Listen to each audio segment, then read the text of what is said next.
¿Qué tal, amigos? ¿Cómo estáis? Partido memorable, partido histórico, partido único, partido inigualable. Este Barça 4, Celta 3, hat-trick de Borja Iglesias, remontada del Barça que llegó a ir perdiendo 1-3, gol de la victoria en el 90+8 por un penalti decretado por VAR que ha convertido Rafinha, ya no estaba Lewandowski en el campo.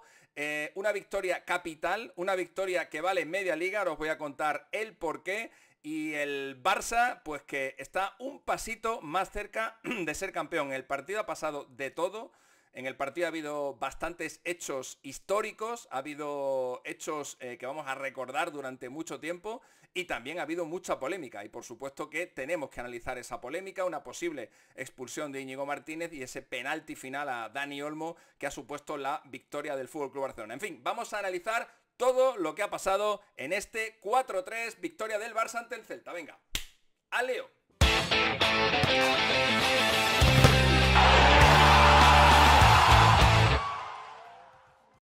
Bueno, amigos, lo primero que quiero decir es honores al Celta, honores al Celta porque es un equipo que viene jugando muy bien esta temporada con Claudio Giraldez, con su entrenador. Un equipo que le suele hacer mucho daño al FC Barcelona. De hecho, en las últimas 10 temporadas, el Celta, de 60 puntos posibles, contando ya el partido de hoy, le ha guindado 25 al Barça, casi la mitad. Casi la mitad. Es verdad que la mayoría de esos puntos el Celta se los ha ganado en Vigo, pero también le ha quitado algunos puntos, ha apuntado 3 veces en sus últimas 10 visitas al campo del FC Barcelona. El único equipo que en la última década le ha quitado más puntos al Barça que el propio Celta es el Real Madrid. Es decir, por ejemplo, el otro grande de la Liga Española en la última década, que es el Atlético de Madrid, le ha quitado menos puntos al Barça de los que le ha quitado el Celta. Como digo, es un equipo que siempre le hace daño, siempre le hace cosquillas al FC Barcelona y que siempre estos dos equipos nos ofrecen partidos brutales. En la primera vuelta, lo recordaréis, hubo una gran remontada.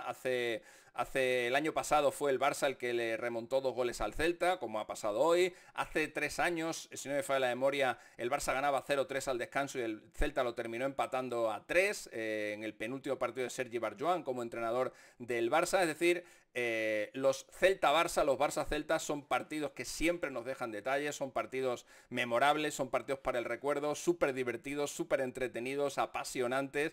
Y bueno, la pena es que haya que esperar a la próxima temporada para volver a ver a otro, porque los dos de este año ya han terminado. Por cierto, continúa el Barça con la venganza de los equipos que le hicieron perder puntos en la primera vuelta. En la primera vuelta el Barça perdió 5 partidos contra Atlético de Madrid, contra Osasuna, Leganés, Las Palmas y Real Sociedad. A esos 5 equipos el Barça les ha ganado en la segunda vuelta y el Barça perdió puntos en forma de empates ante el Betis y ante el Celta. Con el Betis no pudo vengarse en la segunda vuelta porque el partido de la segunda vuelta en Montjuic también acabó en empate, se jugó hace muy poquito, pero con el Celta sí que ha conseguido esa venganza entre comillas y por tanto, salvo el Betis, todos los equipos que le quitaron puntos al Barça en la primera vuelta, a todos ellos el Barça les ha podido ganar en la segunda vuelta. Insisto, el partido de hoy ha sido un partido vibrante, un partido emocionante por cómo plantea también sus encuentros el Celta y porque el Barça, y esto es un tema en el que me quería detener un poquito, el Barça está mostrando síntomas de debilidad en una parte de la temporada en la que no es muy aconsejable evidenciar pues flaquezas, ¿no? Estamos hablando de un equipo que viene de una derrota que al final no ha supuesto ningún problema porque el Barça está en las semifinales de la Copa Europa, pero sí que es verdad que dejó a la vista algunas desnudeces que tiene el FC Barcelona, ese partido de Dortmund. El fin de semana pasado, ganó con muchísimos problemas en Leganés. De hecho, si miráis el análisis de aquel partido, mi conclusión es que el Leganés mereció por lo menos el empate ante el Barça. Hace 2 semanas el Barça se dejó un empate ante el Betis en casa, no pudo aprovechar del todo ese tropezón del Madrid que perdió en casa ante el Valencia, y hoy el Barça ha estado a punto de dejarse otros 2 puntos ante el Celta. Es decir, es en el tramo clave de la temporada en el que El Barça está jugando la Liga, va a jugar la final de Copa la semana que viene y está en las rondas finales de la Champions League ante equipos muy buenos, equipos muy rocosos, equipos muy fuertes, muy buenos bloques como son el Inter, el Arsenal y el Paris Saint-Germain, y el Barça está otra vez no al nivel de resultados porque los está sacando más o menos, está sacando los resultados más o menos adelante, pero está otra vez en ese mood de noviembre-diciembre en el que experimentó un gran bajón de juego. Lo que pasa es que ese bajón de juego se tradujo también en malos resultados que fueron los que hicieron que el Barça perdiera toda la ventaja que tenía. Los resultados más o menos sí que los va consiguiendo, pero es verdad que el bajón, esa pérdida de chispa que estamos viendo en el Fútbol Club Barcelona llega en un momento preocupante. También es cierto que el Celta es un equipo que te lleva al límite. Hoy Giraldez ha propuesto un partido súper atractivo, súper divertido, ha puesto la línea muy arriba, la línea defensiva muy arriba, exactamente igual que hace el Fútbol Club Barcelona, algo muy parecido a lo que hizo el Bayern Múnich de Company en la fase de grupos de la Champions League, y por tanto hemos visto un partido que se ha jugado en 30-35 metros, con los dos, con 20 jugadores ahí en una parte de terreno muy pequeñita y en el que evidentemente prácticamente cada llegada al área era una ocasión de gol. Evidentemente, cuando pones la línea defensiva tan arriba, necesitas una presión alta de tus delanteros y de tus centrocampistas muy bien organizada, porque si tienes la línea defensiva muy arriba y a jugadores de buen toque, como son los jugadores del Barça, les dejas que salgan con el balón limpio, te van a buscar la espalda de tus defensas permanentemente y te van a hacer mucho daño, que es por ejemplo lo que le pasó en aquel encuentro al Bayern Múnich. Sin embargo, el Celta ha compaginado las dos cosas muy bien, que es algo muy difícil y que es algo que hay que tener muy trabajado. Por eso digo que hay que darle mucho mérito a este Celta, que ha sabido poner esa línea adelante, pero también ha sabido ejercer la presión adecuada para que el Barça no pudiera tener limpieza en la salida de balón y por tanto se encontrara muy incómodo, y ha estado muy incómodo hasta el momento del 1-3, porque ha sido justo el propio Celta el que, al verse con el partido prácticamente ganado, con esos 2 goles de ventaja, a falta de apenas media hora para acabar el partido, ha sido el Celta el que ha perdido un poco la concentración y ha sido el Celta el que ha dejado de hacer el trabajo que estaba haciendo. Es normal, te ves eufórico, te ves con la victoria casi en el bolsillo y descuidas un poco tus labores. Es algo parecido a lo que le pasó el otro día al Arsenal. Lo que pasa es que al Arsenal le duró 5 minutos. Después de marcar el primer gol, llegó ese descuido de Saliba, que es una cosa muy rara que le pase a Saliba, pero le pasó y lo aprovechó Vinicius para empatar el partido, ¿no? Normalmente cuando un equipo tiene un momento de euforia máxima, como lo pudo ser ese gol que marcó Bukayo Saka, o como lo pudo ser estos 2 goles que ha marcado Borja Iglesias, en realidad han sido 3 en el partido, pero digo los 2 últimos que le han dado la ventaja al Barça, al Celta, de 2 goles, pues te entra un estado de efervescencia y de euforia que hace que, no que te vayas del partido, pero sí que todas esas cosas que tenías bien aprendidas, todas esas cosas que tenías bien mecanizadas y bien sistematizadas, pues se te olviden. Y eso es lo que ha aprovechado el Barcelona con la entrada, también es cierto, de todo su arsenal, porque ha metido a Lamine Yamal, ha metido a Dani Olmo, que habían descansado al principio del partido, y ahí el Barça ha vuelto loco el partido, lo ha conseguido igualar a 3 y luego se lo ha conseguido llevar al gato al agua al final justo del encuentro. Pero insisto, muy bien el Celta, y un partido muy valiente del conjunto vigués, que ha salido hoy con Guaita, con Javi Rodríguez, con Lago y con Marcos Alonso, defensa de 3, Durán y Carrera los carrileros, Fran Beltrán y Lais Moriba, el ex del Barça, en el centro del campo, por la derecha Iker Losada, joven canterano vigués, Svedberg, que ha jugado por la derecha, y Borja Iglesias, que evidentemente ha sido el hombre del partido, el hombre del Celta, por supuesto, y que ha podido, ha firmado una actuación histórica. Ahora os voy a dar contexto de todo lo que ha conseguido Borja Iglesias, pero la actuación quedó un poquito oscurecida porque a su equipo no le ha servido para puntuar.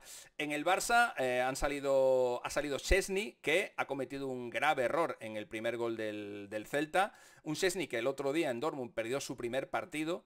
22 partidos seguidos llevaba Szczesny desde su debut en el Barça sin perder. La primera derrota llegó en el partido 23. Se quedó a las puertas de entrar en el top 3 histórico del Barça. Los 3 jugadores desde su debut en la historia del Barça que más tiempo tardaron en perder fueron Johan Cruyff, que necesitó 23 partidos, uno más que Szczesny. Paulinho, el jugador brasileño, hace algunos años en el Barça, estuvo sus primeros 27 partidos sin perder, y el récord histórico que lo tiene Cesc Fábregas, que en los 30 primeros partidos que jugó como azulgrana no perdió ninguno de ellos. Bueno, como digo, Szczęsny se ha equivocado en ese primer gol del Celta, cometió un error bastante grave, pero luego lo ha enmendado bastante bien con dos muy buenas paradas en el primer tiempo que han mantenido el empate en el marcador.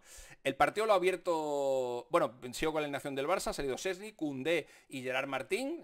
Valde sigue lesionado y evidentemente no es lo mismo tener a Valde que a Gerard Martín. Insisto, Gerard Martín está cumpliendo bastante bien, pero no es el mismo nivel de Valde, que además está en una plenitud física brutal, subiendo y bajando, ayudando arriba y ayudando abajo al Barça, y eso Gerard Martín no te lo puede dar, o al menos no te lo puede dar con tanta intensidad. Íñigo Martínez y Cubarsí en el centro de la defensa.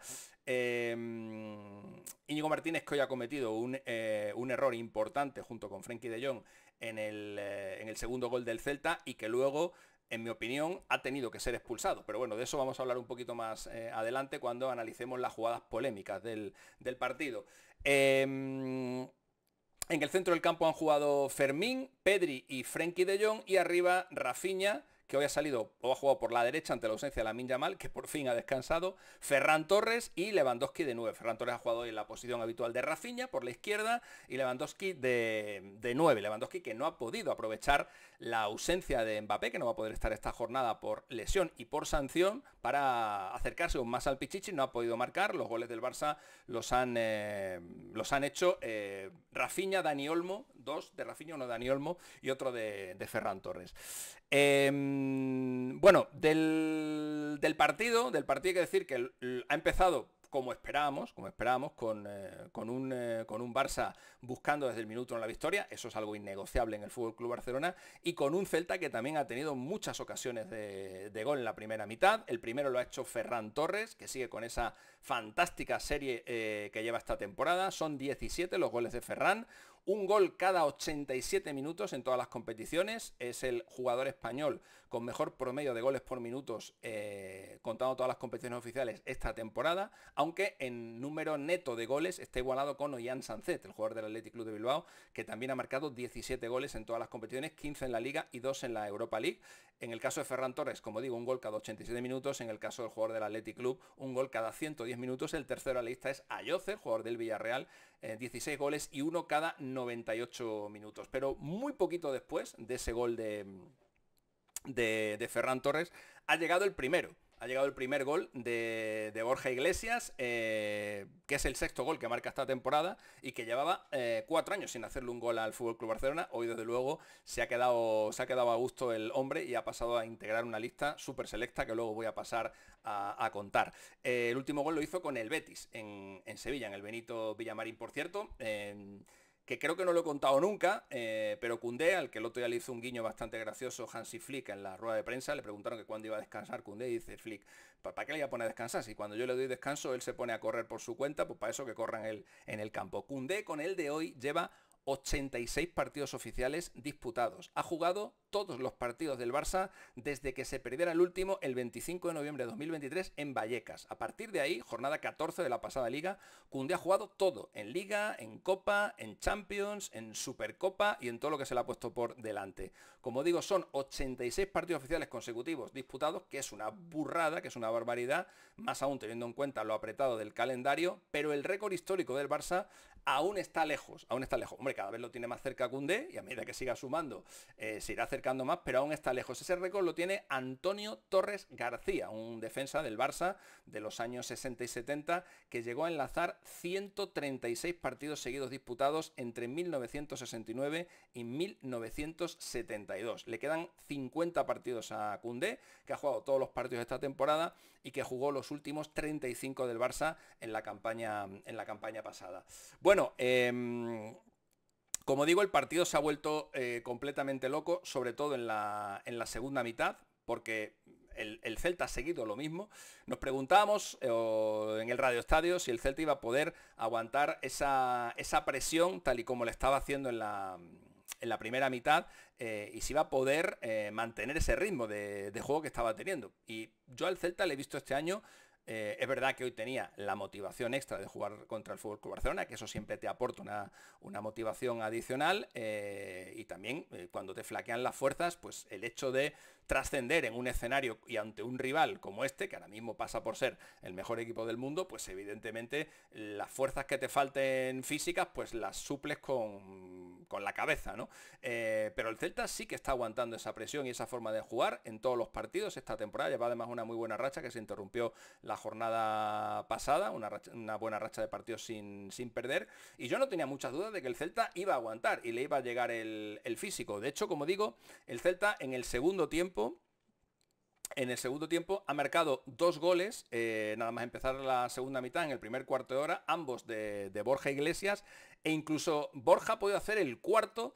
Antes de meter el segundo ha tenido una ocasión clarísima. Perdón, antes de hacer el tercero, después de haber hecho el segundo, ha tenido una ocasión clarísima, pero se le ha quedado el balón un poquito atrás, y yo creo que ha estado lento en el pase, porque tenía un compañero que iba completamente solo de cara al gol, pero Borja, bueno, se la ha querido jugar él, ha querido buscar la historia, y como digo, hoy ha podido meter incluso 4 goles, y poco después en un error bastante grotesco, diría yo, bastante grotesco, que ha tenido el Fútbol Club Barcelona entre Íñigo Martínez y Frenkie de Jong en un balón largo. Se han hecho los dos un lío, han ido los dos a por la pelota, ninguno de los dos ha terminado por llevársela, y ahí, como digo, Borja Iglesias ha aprovechado para hacer el segundo, luego ha tenido el tercero en el que se ha llenado de balón, y finalmente en la cuarta oportunidad sí que ha conseguido el hat-trick. Un hat-trick que es histórico porque son muy poquitos los jugadores que han conseguido marcarle 3 goles al Barça en su propio estadio. Como la lista es corta y selecta, la voy a dar. El primero fue Vicente Seguí, que lo hizo con el Valencia en 1948 en el Scorch, en el campo del Scorch, en un partido de liga. Seguí, al igual que le ha pasado hoy a Borja Iglesias, perdió aquel partido, lo perdió por 4-3. Arcas, con el Español, logró un póker en campo del Barça en el Scorch en partido de Copa en el año 56. El tercero fue Luis Aragonés, que lo hizo con el Oviedo en 1961, ya en el Camp Nou, en un partido de liga. El cuarto fue Puskás, el húngaro del Real Madrid, que lo hizo en el Camp Nou en partido de liga en el año 63. El quinto fue Lajos Kurbos, un jugador del Metz, aquel equipo francés que eliminó al Barça de la Recopa en el año 84, logrando 3 goles en el Camp Nou. Peña, el legendario jugador del Real Valladolid, marcó 3 goles en el Camp Nou en un partido de liga con el Valladolid en el año 87. Baltasar con el Atlético de Madrid lo hizo en el 89 en la Copa, también en el Camp Nou. El Paquete Higuera lo hizo con el Zaragoza en el año 94, Supercopa de España. Pantic lo logró con el Atlético de Madrid en el año 97, en el Camp Nou en un partido de Copa, y al igual que le pasó a Vicente Seguí, Pantic perdió aquel partido. De hecho, Borja Iglesias es el tercer jugador en la historia que le mete 3 goles al Barça en su estadio y acaba perdiendo el partido tras Seguí y tras Pantic. Luego lo hizo Shevchenko con el Dinamo de Kiev, año 97, en el Camp Nou en la Champions League. Forlán, que era el último jugador que lo había logrado en la Liga, lo consiguió con el Valladolid en 2005. Y luego lo hicieron Mbappé con el París en 2021, Champions League, Camp Nou, y Benzema en la Copa del Rey, Camp Nou, año 2023, y ahora en Montjuic lo consigue Borja Iglesias con el Celta en un partido de liga. Como digo, una actuación histórica de Borja Iglesias que, sin embargo, a veces pasan estas cosas, ¿no? A raíz de la euforia que, como os comentaba al principio del vídeo, que te supone el tener esa ventaja y el ver tan cerca la victoria en un campo tan o ante un rival de tanto tronío como es el Barça, pues a veces todo ese orden y toda esa compostura que has mantenido a lo largo del partido, pues se te va. Y se le ha ido al Celta. Es verdad que Flick ha quemado todas las naves, ha metido a Dani Olmo por Fermín, ha metido a Lamine Yamal por Ferran Torres, y como digo, con toda la artillería sobre el terreno de juego, y en 4 minutos mágicos el Barça ha empatado el partido. El primer gol ha sido un buen gol de Dani Olmo a pase de Rafinha, y en el segundo gol ha sido Rafinha ante una gran asistencia de Lamine Yamal el que ha conseguido el gol del empate, y todavía quedaban 12 minutos por delante. Por cierto, después de ese gol y asistencia de Rafinha más el gol de la victoria que ha metido al final, Rafinha lleva 30 goles y 23 asistencias esta temporada. Ha tenido un comportamiento bastante feo con Yago Aspas, y hay que decirlo, igual que le afeamos la conducta a Vinicius cuando tiene este tipo de comportamientos, pues también hay que decírselo a Rafinha, que a veces gestos bastante feos con los rivales. Hoy ha tenido un gesto bastante feo con Yago Aspas, pero la temporada que está haciendo es descomunal, es la mejor temporada de su carrera e insisto, si todo va como parece que va a ir, con muchos títulos para el Barça, quién sabe si el triplete, Rafinha es para mí ahora mismo candidato número 1 a ganar el Balón de Oro. Lleva 30 goles y 23 asistencias. Lewandowski lleva 40 goles y 3 asistencias, Mbappé 33 más 5, Vinicius 21 más 12 y Lamine Yamal, con la asistencia de hoy, 14 más 19, es decir, en participaciones directas de gol en la temporada actual, contando todas las competiciones de clubes de los equipos de la Liga Española, Rafinha 52, Lewandowski 43, Mbappé 38 y con 33 Vinicius y Lamine Yamal. La temporada de Rafinha, como veis, está muy por encima de la del resto. Y ahí hemos vivido, a partir de ahí hemos vivido dos jugadas claves en el partido, y con esto voy a cerrar el vídeo analizando la polémica. Antes de analizar la polémica, como siempre os digo, muchas gracias por apoyar al canal. Tengo la garganta un poquito jodida y como veis me he quedado bastante pelado, ¿eh? Me he quedado bastante pelado. El otro día grabé un par de vídeos en la playa, no me cubrí convenientemente y estoy pagando ahora las consecuencias. Me pega un quemón del carajo en Cádiz, que ha estado pasando allí una semanita, y por grabaros los vídeos y no protegerme bien, mirad lo que me ha pasado, madre mía. Estoy más rojo que un pavo, pero bueno. Pues eso, que gracias a todos por la buena acogida de todos los vídeos. Los views de los vídeos de la Champions han sido una pasada. Bueno, como siempre, tampoco no me sorprendéis porque sé que le tenéis mucho cariño, sé que cada vez sois más fieles al canal. Muchas gracias por vuestros likes, muchísimas gracias por vuestras suscripciones y nada. Lo único que os digo es que sigáis apoyando y que sigáis ayudándonos, que nosotros seguiremos dando el contenido que vosotros os merecéis, que es el mejor posible. Y como os decía, vamos a analizar las dos acciones claves del partido, que son esa posible expulsión de Íñigo Martínez y el penalti final que ha decidido el partido. Bueno, la expulsión de Íñigo Martínez para mí es clara. Para mí es clara y es una expulsión que si no la ve el árbitro, la tiene que ver el VAR. Pablo Durán se escapa, es una ocasión manifiesta de gol, e Íñigo Martínez sin ninguna oportunidad de jugar el balón, le agarra por atrás y es una tarjeta roja. Es una tarjeta roja y es una expulsión que, como digo, el VAR no ha entrado. Ahora os voy a dar una estadística del VAR que admite multitud de interpretaciones, porque muchos diréis: claro, las correcciones que te ha realizado el VAR lo que permiten es que hipotéticas injusticias se conviertan en acciones más justas. Claro, cuando el VAR entra. Pero cuando el VAR no entra, pues te encuentras con que, por ejemplo, hoy el Barça yo creo que debería haberse quedado con un jugador menos por esa expulsión de Íñigo Martínez. O sea, no es solo que el VAR entre a corregir, es también cuándo entra y cuándo no entra. Y eso, y ahora os voy a dar unos datos con los que vais a alucinar, eso está siendo determinante en esta liga. Insisto, para mí esa acción entre Íñigo Martínez y Pablo Durán es una expulsión bastante clara, que se ha comido el árbitro y que se ha comido el VAR. Y en la última acción del partido ha habido un penalti a Dani Olmo. El penalti es muy claro, le pegan una patada por detrás a Dani Olmo cuando está intentando controlar el balón dentro del área pequeña.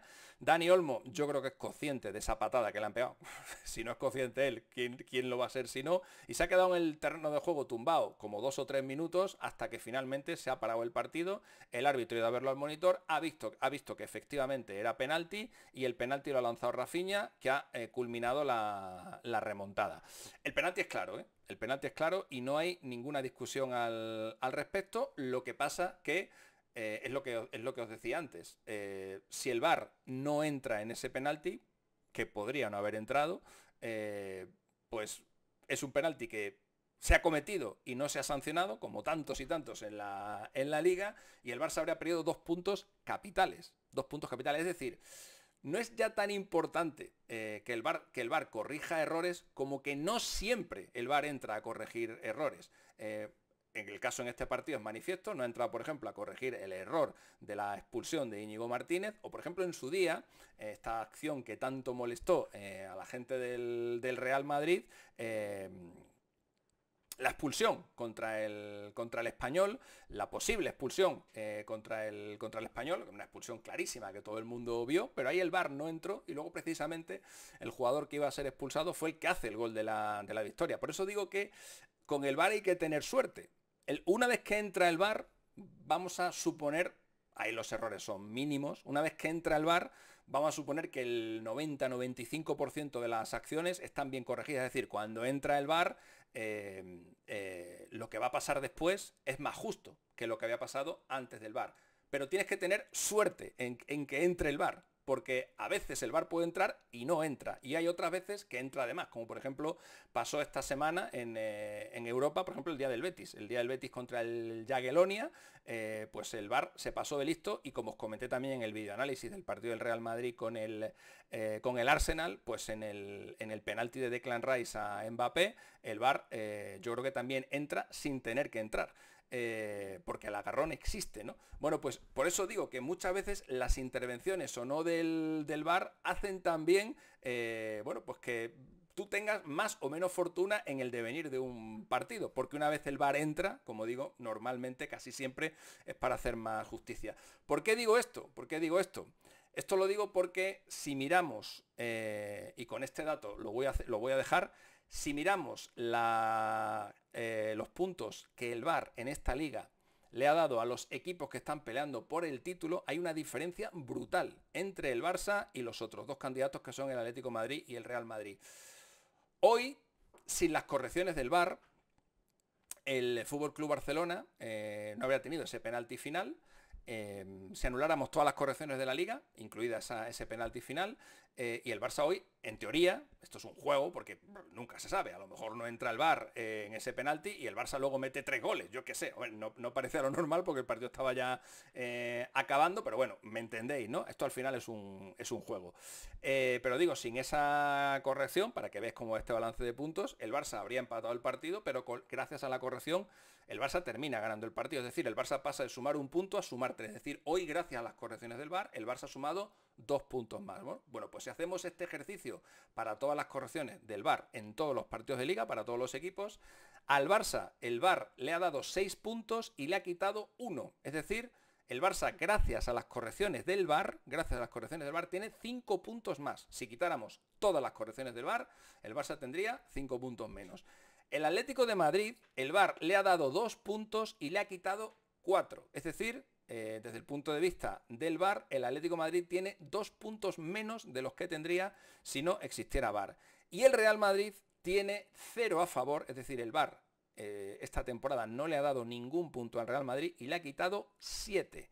Por tanto, entre el Barça y el Atlético de Madrid, más 5-1 y menos 2 el otro, hay 7 puntos de diferencia por cuestiones de VAR, y entre el Barça y el Real Madrid hay 12 puntos de diferencia por cuestiones de VAR, ¿no? Y aquí vuelvo a recuperar el debate que he abierto hace un minuto, y por eso os invito también a que en los comentarios pues también me deis vuestra opinión y que debatáis entre vosotros. Espero que lo hagáis con tranquilidad y con coherencia. Yo sé que estas cosas del VAR generan mucha tensión y generan mucho roce, pero bueno, al fin y al cabo son datos estadísticos y os pido que los comentéis, pero que los comentéis con tranquilidad, ¿vale? Que me deis vuestra opinión, pero que lo hagáis en la medida de lo posible con tranquilidad. Digo que recupero el debate que he abierto hace un minuto diciendo, claro, muchos dirán, bueno, si el Barça tiene 5 puntos más gracias a las correcciones del VAR, pues evidentemente son 5 puntos que si no hubiera entrado el VAR, el Barça habría perdido. Es decir, gracias a que el VAR está haciendo el fútbol más justo, pues el Barça tiene ahora 5 puntos que le corresponderían lícitamente y que sin embargo de no haber entrado el VAR no los tendría. Y es correcto, pero es lo que os decía. Claro, aquí tienes que jugar con la fortuna de que el VAR entre o no entre. Porque, por ejemplo, en la jugada de Íñigo Martínez no ha entrado, y probablemente si el VAR hubiera entrado en esa jugada, Íñigo Martínez habría sido expulsado y el Barça habría tenido que jugar los 20 minutos finales con un jugador menos. Por ejemplo, el caso ese que os contaba antes, ¿no? El caso del famoso español Real Madrid. El gol de Romero, ¿no? El gol de Romero. Hay una agresión clara de Romero por detrás a Mbappé, es una roja clarísima, y ahí el VAR no entra. El Madrid tiene la mala fortuna de que el VAR ahí no entra. Si el VAR hubiera entrado, el VAR habría hecho más justo ese partido porque se habría derivado la expulsión de Romero, que no habría podido marcar luego el gol de la victoria, como así sucedió en ese partido. Por lo tanto, no es ya que el VAR haga más justo el fútbol, sino que el VAR a veces entra y a veces no entra cuando tiene que entrar. Y por tanto, un equipo se puede sentir afortunado cuando el VAR le entra mucho, sobre todo cuando le entra mucho en acciones favorables, ¿no? Y eso es lo que está pasando esta temporada con el Barça, que en acciones favorables el VAR le ha dado 6 puntos y solamente en acciones desfavorables le ha quitado 1. En el caso del Real Madrid todavía no hay ninguna acción favorable en la que el VAR le haya dado puntos y sin embargo le ha quitado 7. En el caso del Atlético de Madrid le ha quitado 2. Por tanto, las diferencias entre el Barça, el Real Madrid y el Atlético de Madrid este año, gracias al VAR, son muy amplias, y esas diferencias están siendo decisivas a la hora de decidir el campeón de liga.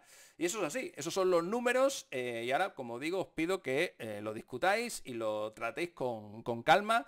Y un último dato antes de despedirme: el Barça ha ganado un partido de liga que perdía por 2 goles de diferencia en el minuto 64 por 6ª vez en su historia. Bueno, pues de los 6 precedentes, 2 son de esta temporada. Y los 2 son en el último mes. El 2-4 ante el Atlético de Madrid.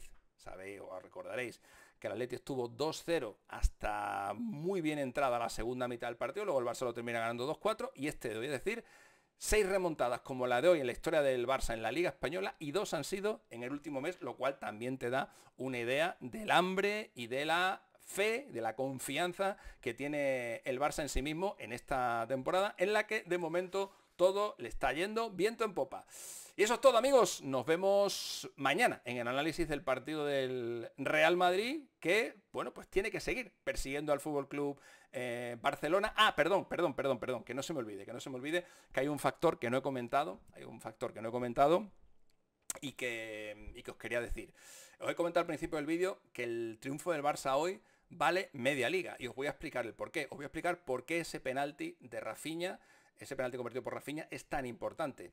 Justo antes del penalti marcado por Rafinha, el Real Madrid estaba más cerca del título que antes de perder en casa ante el Valencia.